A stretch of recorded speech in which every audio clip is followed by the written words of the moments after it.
You notice the title of our sermon today. I'm going to read a text that doesn't actually mention the Sabbath, and yet it tells us that the time is coming when there's going to be a challenge like God's people have never faced before. Turn with me to Revelation chapter 13. We're starting at verse 11, and I'm going to read 6 verses. I'm going to read through verse 17. 7 verses.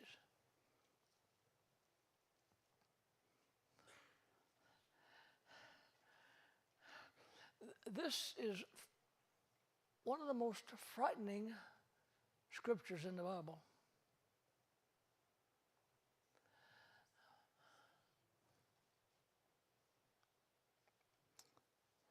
Most churches are not even familiar with it. The Mormon church is, and the Mormon church is teaching its members to store up goods that they can live for a year without buying or selling. I don't think it's going to do them any good, but anyway, they're doing it. Revelation chapter 13, verses 11 to 17. Then I saw another beast coming up out of the earth, and he had 2 horns like a lamb, and spoke like a dragon. And he exercises all the authority of the first beast in his presence, and causes the earth and those who dwell in it to worship the first beast, whose deadly wound was healed. He performs great signs, so that he even makes fire come down from heaven on the earth in the sight of men. And he deceives those who dwell on the earth by those signs which he was granted to do in the sight of the beast, telling those who dwell on the earth to make an image to the beast who was wounded by the sword and lived. He was granted power to give breath to the image of the beast, that the image of the beast should both speak and cause as many as would not worship the image of the beast to be killed.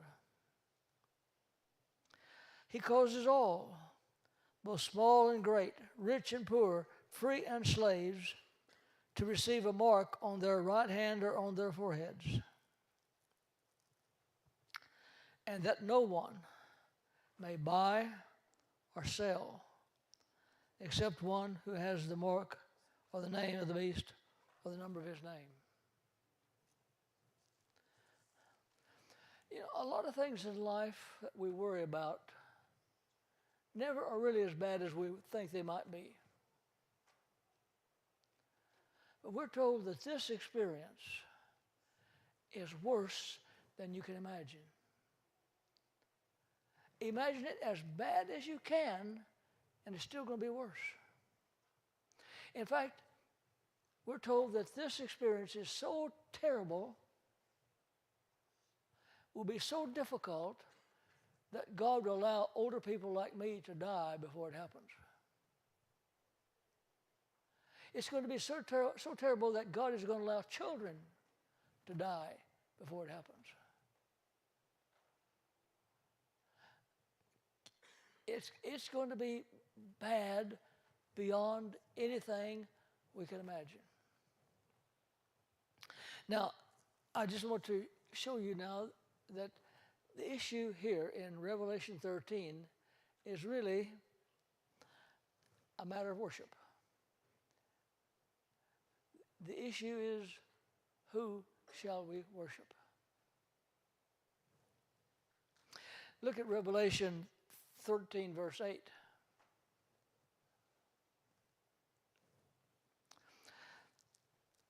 Saying with a loud voice, fear God. Whoa, I'm not reading the right verse. There it is. All who dwell on the earth, will worship him, whose names have not been written in the book of life of the Lamb, slain from the foundation of the world. Revelation 13:8 says that all who dwell on the earth will worship the beast, except those few whose names are written in the Lamb's book of life. But notice the word worship. That's the issue. The beast wants us to worship him, or wants us to worship her. I don't know whether it's a he or her, but the beast wants us to worship it. I guess that's safe. And now look at Revelation 14 and verse 7. Saying with a loud voice, fear God and give glory to him, for the hour of his judgment has come, and worship him who made the heaven and the earth, the sea, and the springs of water. So you see, this whole issue of Revelation 13 and 14 is a matter of who are we going to worship, the beast or God? And the real issue is coming down even further than that. The real issue is, what day are we going to worship on? The real issue is it going to be Sunday or is it going to be Sabbath? And so this text we read about not being able to buy or sell and finally being killed, it boils down to the Sabbath. You see, Sunday is a sign of the beast authority, while the Sabbath is a sign of God's authority. And down toward the very final end of time, in fact, this is the last, it's called the Battle of Armageddon. Well, it's not. It's called the Battle of the Great God Almighty.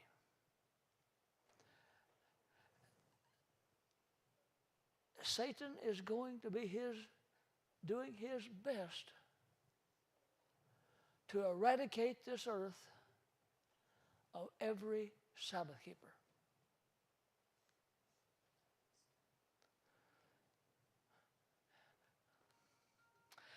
It's a challenge that some of you may face.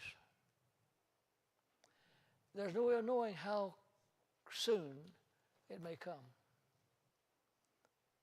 Now, I'm fairly confident that I will die before it happens. The only reason why I would like to live when it happens is that I would like to be here to encourage you to be faithful. I don't know who's going to be here encouraging God's people to be faithful, because I'm afraid that many of those who should be the encouragers will apostatize and give up the faith.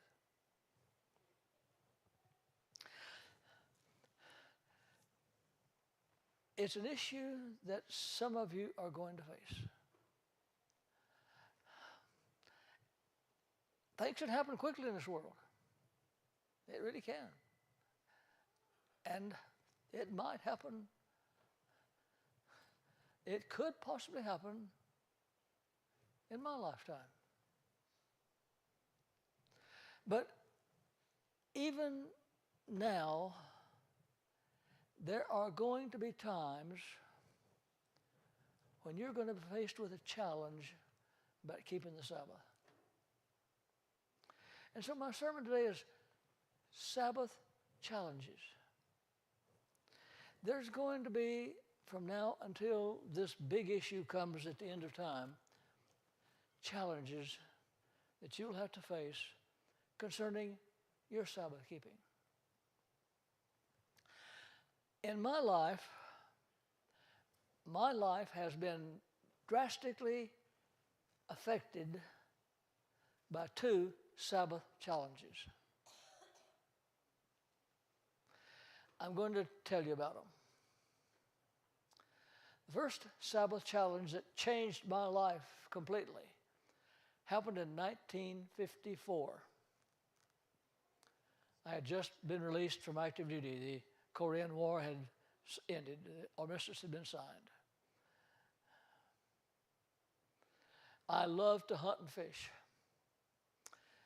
When I got out of the Army, my brother, 2 years younger than me, had gone to work in the same railroad office that I had worked for before being drafted. So when I came out of the service, my brother and I were both working in the same office. And we spent every weekend fishing in the summertime. During hunting season, we spent every weekend hunting. Somehow, George and I got the idea that back home in a little town in the middle of Texas, we had a 10-year-old brother that liked to fish. At the time, he was 10 years old. And we got the idea that, hey, let's drive down. We have a 3-day weekend coming up. Let's drive down and take our 10-year-old brother fishing. So we wrote a letter. Back in those days, we didn't have cell phones and easy access on the internet. So we wrote him a letter, asking him if he'd like to go fishing with us on a certain weekend. Well, of course, we got a letter back saying, certainly I would. He was excited about going fishing with his older brothers. And so George and I planned that fishing trip to take our 10-year-old brother fishing. We got off work on Friday afternoon, and we drove a couple of hours down to the little town where my 10-year-old brother lived. And, we hadn't been home for a while, and getting just the joy of being with loved ones again. And then finally, we told Ed, let's go to bed early because we want to get early start in the morning. We want to get up early. And we asked Mom if she'd get up early to fix us breakfast so that we really wanted to be out on the lake by sunrise. Sometimes the fish bite good about sunrise. Okay, well, George and I wasn't aware of the problem that created for Ed because Ed had joined the Seventh-day Adventist Church. And he'd been going to church on Sabbath. And we're telling Ed Friday night that we're going to go fishing on Sabbath morning. It didn't mean anything to George and I. We didn't know what was going on. But it shocked Ed. He had never given a thought to the fact that George and I weren't Christians. He didn't give a thought that we'd go fishing on Sabbath. And apparently Mother hadn't given it a thought either. She didn't warn us. So George and I got up early Sabbath morning to go fishing. Ed didn't get out of bed. He didn't get up. Apparently he had laid awake all night praying that God would help him to know what to do. That God would make it possible for him to go fishing because he really wanted to go fishing. Finally, we went in there and almost manually drug him out of bed. And we ate breakfast while he was getting dressed, and by the time we finished breakfast, he finally made his way into the kitchen. So we told Ed to hurry up and eat because we're ready to go. We'll go out and get your fishing equipment, get it all in the car, and you hurry up and eat because we want to be out there on the lake by sunrise. So George and I went outside and piddled around out in the car and getting Ed's stuff in the car. And we came back in the house just in time to hear Ed say to his mother, our mother, Mom, you tell me what to do. If you say I can go, it's all right for me to go, I'll go. If you say I shouldn't, I won't. You tell me what to do. I walked in just as he asked her that question. I felt like somebody hit me in the head with a baseball bat. I stopped. What's going on? We wrote you a letter 2 weeks ago telling you about this fishing trip, and you told us yes. And now we're here, and now we don't understand. Why are you asking Mother if you can go? I thought that was all clear. Well, Mother told me, and George, that Ed had joined the Seventh-day Adventist Church along with her, and that Saturday was their day to go to church. And Ed he's not comfortable with going fishing on Saturday. You've heard the stories about waving a red flag in front of a bull. You've heard those stories? Well, that's what happened to me. I lost it. You have to remember, I'm not a Christian. And I've just gotten out of the Army, and that's not a good experience for most people. I lost it.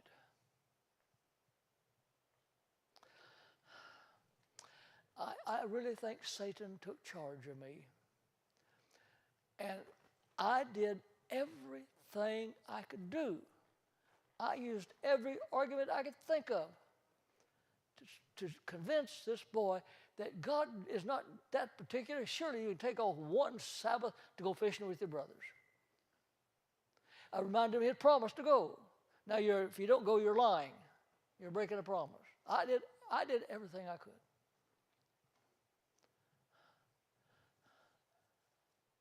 I'm sorry to say this, but I think I told him, Ed, if you don't go fishing with us, I'll never ask you to go fishing with me again. He started crying, sobbing. Somewhere along the line, we moved from the kitchen into the living room, and Ed was sitting on the living room couch crying. I was getting madder by the minute.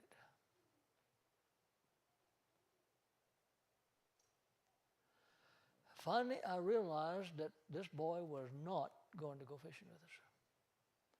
He was sitting on that couch crying, but he wouldn't get up off that couch.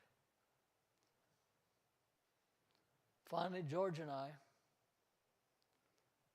went out and got in the car and went fishing. The last thing we could hear is him sitting on the couch, sobbing, crying, because he wanted to go fishing so badly. But he couldn't do it.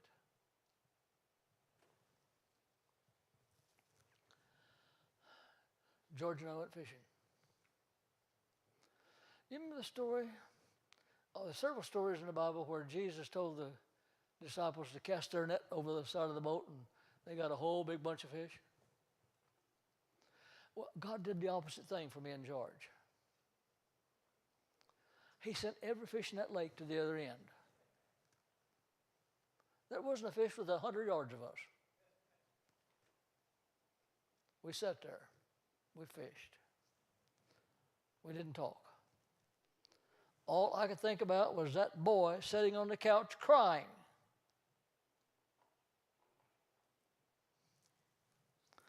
I guess George was thinking the same thing. We sat out there for, I suppose, 4 or 5 hours. And finally, I just couldn't stand any longer. I said, George, let's go home.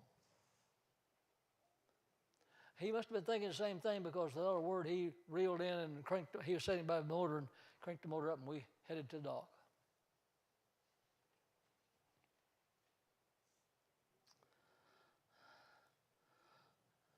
When we got home, nobody was home.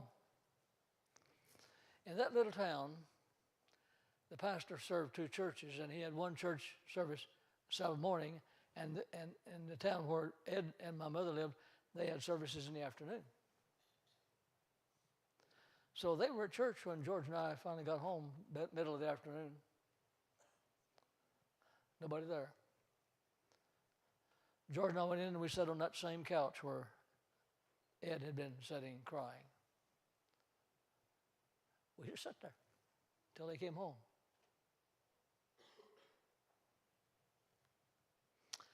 When they finally came home, Ed came bouncing in the house before Mother even got the car stopped. What are you doing here? I thought you were fishing. We told Ed something like this. We don't understand what's going on. We don't understand what is going on in your life. We can't understand why you wouldn't go fishing. We can't understand why the Sabbath is that important, that you can't take off just one Sabbath to go fishing. But anyway, we decided that we'd come in, we'd wait until your Sabbath is over, then we'll start a fishing trip all over again.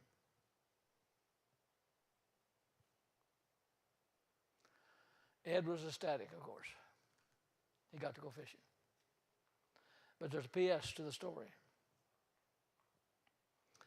George and I drove home that Monday evening back to the city where we worked.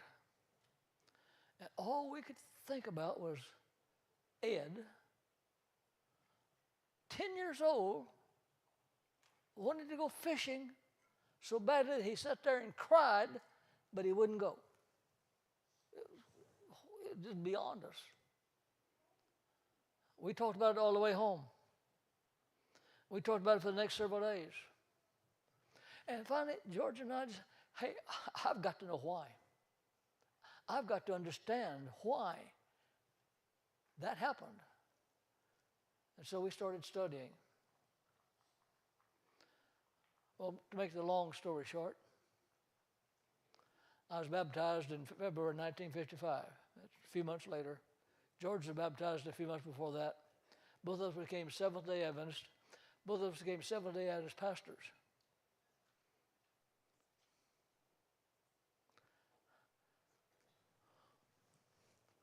What if Ed had gone fishing with us?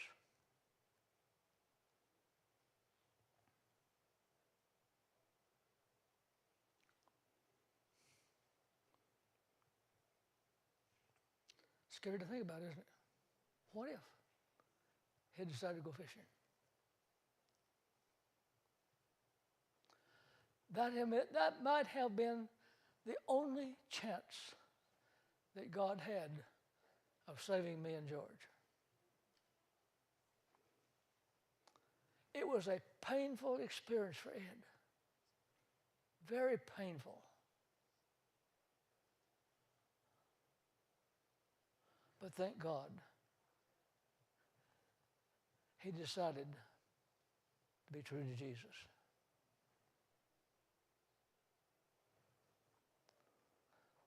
Do I have time to tell you another story? What time is it? There's no clock in here. You don't have any idea what time it is up here. There's another time when a Sabbath challenge changed my life. First one, it caused me to become a Christian. Praise God for the challenge. Well, I was baptized in February 1955, and at that time I had changed jobs, and I was now working for the Kansas City Southern Railway Company. I had a good job. I was hired to be a claim investigator. I worked as a claim investigator for 6-7 months, and one day the auditor of the company came by, and he was just going around speaking to all the employees in the office. Came to my desk and he said, David, real low voice, nobody else could hear him. He said, David, did you see that job that's open that we're advertising? I said, yes, I saw it. He said, apply for it, and walked off. Now, this job was in the elite department of the auditor's office. We had 10 sections, and this section was the highest paid section in all the office. It was in the auditing department. And I knew that a man who worked with me as a claim investigator, who had worked for the office, had worked that railroad long, and I was old. He was probably in his 60s. He applied for the job. I knew he had applied. I didn't see a chance in the world of me getting it, but I got it. I am now one of the highest paid employees in the auditor for Eddy Count, 65 employees, and I'm only 24 years old.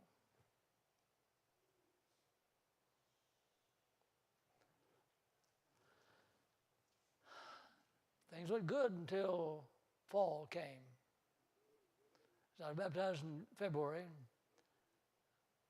In November, I guess toward the end of November, 1st December, I noticed a problem coming up. You see, in Kansas City, the sun sets before 5 o'clock a few weeks in dead winter. The shortest days of the year, the sun set before 5 o'clock.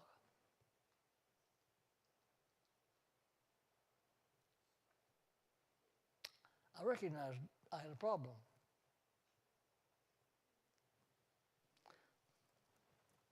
Now, I had a good job. I was making, for a 24-year-old boy, I was making good money. I was making more money than most of the 65 people in that office who had been there for years and years and years.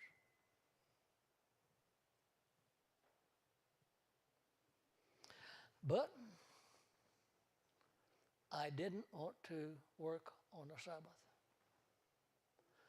Even if it was only a few minutes, I didn't want to do it.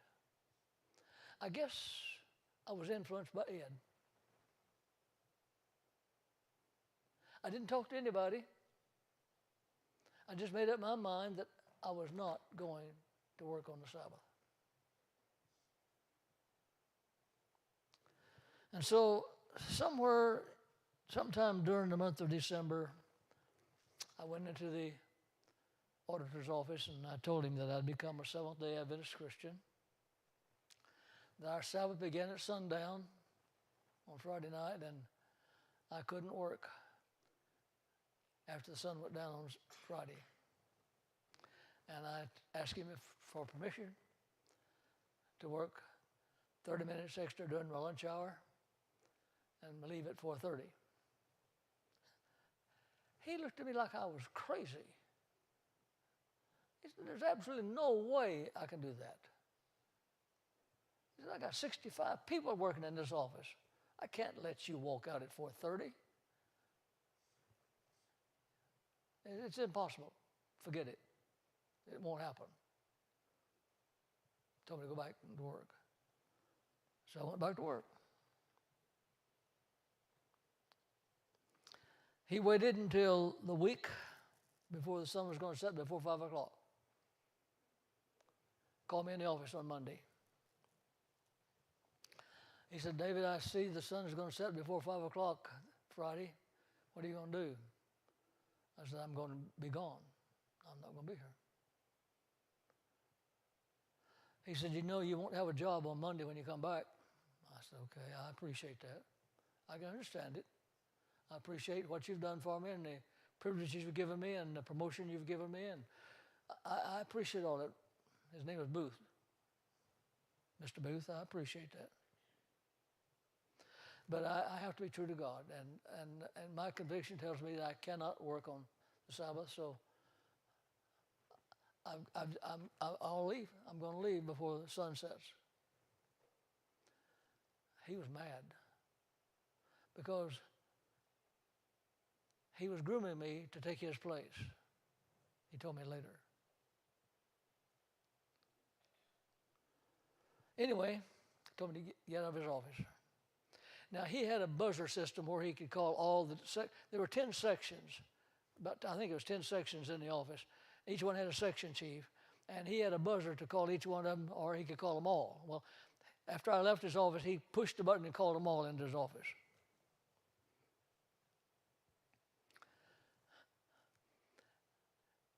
After a while, they all came out, and every one of them looked over at my directions they left, so everybody in the whole office was aware something was going on. And they knew it affected me some way because I'd just been in the office, and I'll guarantee you, if you go into the boss's office, everybody knows it in the office.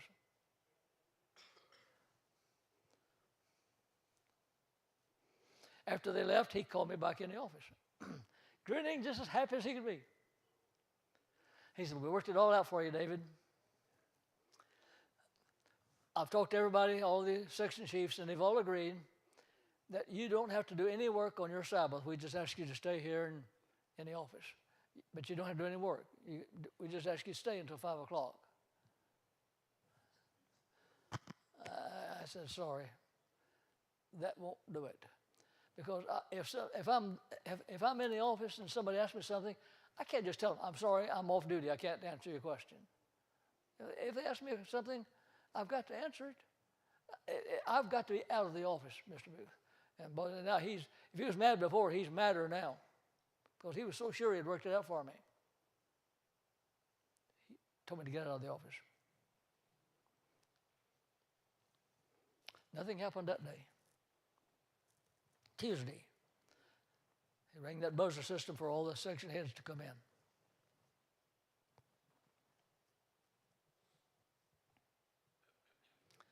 He called me back in the office after they left. He said, all right, David, they've all agreed that for the few weeks when the sun sets before 5 o'clock, you work 30 minutes during the lunch hour and take off at 4:30. Impossible, but it happened. Okay, there's a PS to that story. Friday came and I left at 4:30. 64 pair of eyes watched me walk out. The next Monday morning, nobody said a word to me. Came to work, rode the elevator up to the 6th floor of the KCS building and went to work, and nobody said a word. The following Friday, I leave at 4:30 and 64 pair of eyes watch me walk out again. The next Monday morning, it was different. The time I hit the main entrance of the KCS building, somebody said, David, what's going on? How come you're leaving at 4:30? Over and over again that day, I bet 20 people asked me, what's going on? Why are you leaving at 4:30?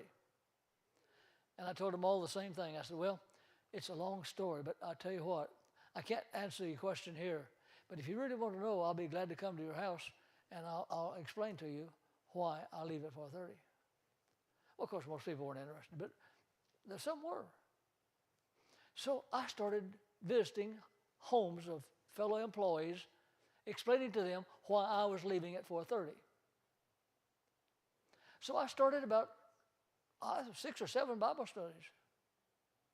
I was busy every night giving Bible studies to these people who wanted to know why I left at 4:30. Well, time went by, and one day I was sitting at my desk, supposedly auditing books. But instead of auditing, I was thinking about the Bible study I gave last night. I was thinking about the Bible study I'm going to give tonight. And suddenly I realized I was breaking my own work ethic. You see, I always believed that you gave your employee 8 hours of work for 8 hours of pay. And if they gave me a 10-minute break, I worked 10 minutes somewhere. I worked 8 hours. That was my work ethic. I realized that I'm breaking that because I'm sitting here being paid big time to do auditing work, and I'm sitting here thinking about my Bible studies. That's not fair to the railroad. About that time, the church I was attending, maybe I'd talked to them about the conflict. I don't remember. Anyway, the church I was attending at the time, where I was a member, they offered to hire me as a church Bible worker. They offered to pay me a salary if I would quit my job at the railroad and just become a Bible worker for the church. Apparently, the pastor of the church had talked to the conference office about their intention to hire me as a Bible worker. And I got a phone call, or I got a visit, I don't remember which now, but somebody from the conference office came to me and they said, David, we don't recommend that you work for the church. It may be right now they're willing, but it may be that some of these businessmen may not be willing next year. you don't have any security. And they said, if you really think you should be a full-time worker for the Lord, you need to go back to college and study for the ministry and become a pastor. I'd never had such a thought. I couldn't even get up in front of a class and read a poem. I couldn't breathe and talk at the same time. There was no way I could be a pastor. But more and more I was aware that I enjoyed giving Bible studies more than I enjoyed working for the railroad. So I made a bargain with God. I'm going to prepare a sermon. And I prepared it from a series of articles in the Adventist Review.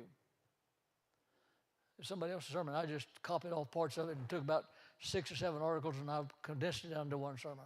Anyway, I prepared a sermon. I said, all right now, Lord, if you want me to be a preacher, if you want me to quit my job and go back to college,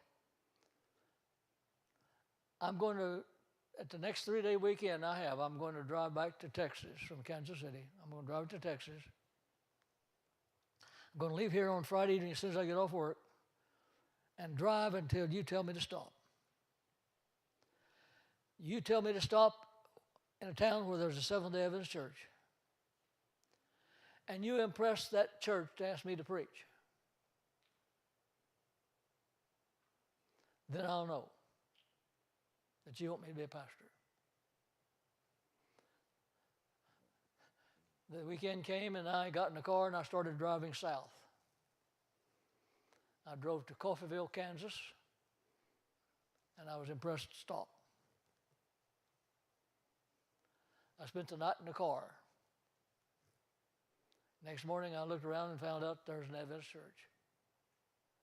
So I went to the Adventist church. Small church.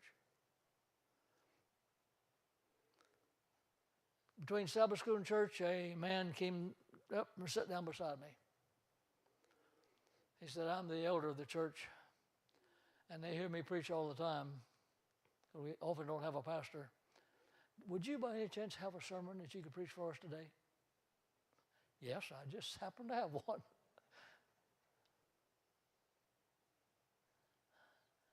So my life was changed because of a Sabbath challenge. And I became a Seventh-day Adventist pastor. Oh, by the way, my brother George became a Seventh-day Adventist pastor. Ed became a Seventh-day Adventist pastor. 3 of my sisters married Adventist pastors. At one time, there were 6 Seventh-day Adventist pastors in my family.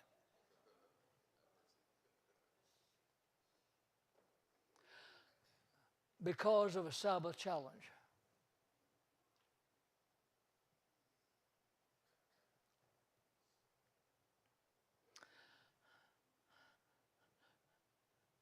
When you face your Sabbath challenge, just remember these stories. You have no idea what God might do with your choosing to be faithful.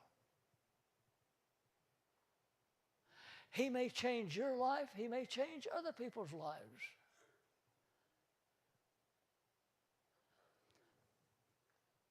Don't fail Jesus when the Sabbath challenge comes to you.